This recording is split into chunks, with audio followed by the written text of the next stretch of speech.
नमस्कार, news top 9 मध्ये आपलं स्वागत। मी प्रज्ञा आणि बुलेटिनच्या सुरुवातीलाच पाहणार आहोत लोकसभेसंदर्भातल्या महत्त्वाच्या घडामोडी, लोकसभेचा महासंग्राम मधून। शिवसेना राज ठाकरेंकडे जाण्याच्या चर्चांवर फडणवीसांचं उत्तर, असा कोणाचा पक्ष कोणाकडे जात नसतो। आमच्या मनसेसोबत केवळ युतीच्या चर्चा सुरू, फडणवीसांकडून स्पष्ट। बघा, असं काही कोणाचा पक्ष कोणाकडे वगैरे जात नसतो। हे खरं आहे की महायुतीमध्ये त्यांच्या येण्याच्या संदर्भातल्या चर्चा आमच्या सुरू आहेत। उद्धव ठाकरे टोमणे बहादर, मी दिलेली उपमा ठाकरे सार्थ ठरवत असतात, फडणवीसांचा टोला। ठाकरेंनी एक वाक्य तरी विकासावरती बोलून दाखवावं, फडणवीसांची टीका। महायुतीच्या जागा वाटपाचं 80% काम पूर्ण, मात्र 20% बाकी। 3 पक्षातील अंतिम वाटप बाकी, उपमुख्यमंत्री देवेंद्र फडणवीसांची दिल्लीत प्रतिक्रिया।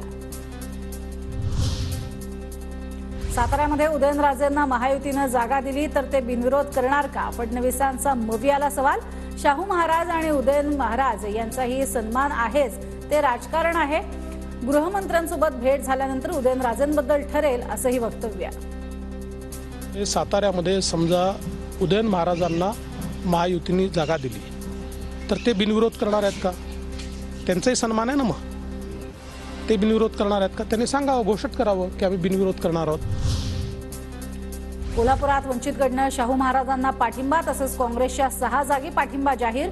शाहू महाराजांना निवडून आणण्याची जबाबदारी आमची, प्रकाश आंबेडकरांची प्रतिक्रिया। 41 जागांबाबत 26 तारखेला बोलणार, अशी जोडली पुष्टी। माझ्यावर गुन्हे दाखल करून तडीपार करण्याचं फडणवीसांनी पोलीस अधीक्षकांना सांगितलंय, जरांगेंचा आरोप। तसं झाल्यास मराठा समाज गप्प बसणार नाही, मनोज जरांगेंचा इशारा।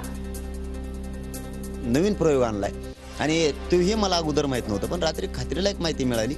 ज्या केसेस दाखल झालेल्या आहेत याच्यामध्ये ज्या आंदोलनाच्या केसेस आहेत, महाराष्ट्र राजकीयदृष्ट्या अस्थिर, पहाटेचा शपथविधी पक्ष फोडणे महाराष्ट्रासाठी चांगलं नाही, शाहू महाराज छत्रपतींची प्रतिक्रिया। महाराष्ट्र एवढा अस्थिर कधी झालेला नव्हता, राजकीय दृष्टिकोनातून अस्थिर। एका पक्षाचे 2 पक्ष, 3 पक्ष फुटलेले। भाजपला घटना बदलण्यासाठी बहुमत हवंय, घटना बदलण्यासाठी बहुमत द्या, असं माजी मंत्र्यानं सांगितलं। इंदापूरच्या सभेत शरद पवारांची भाजपवर टीका।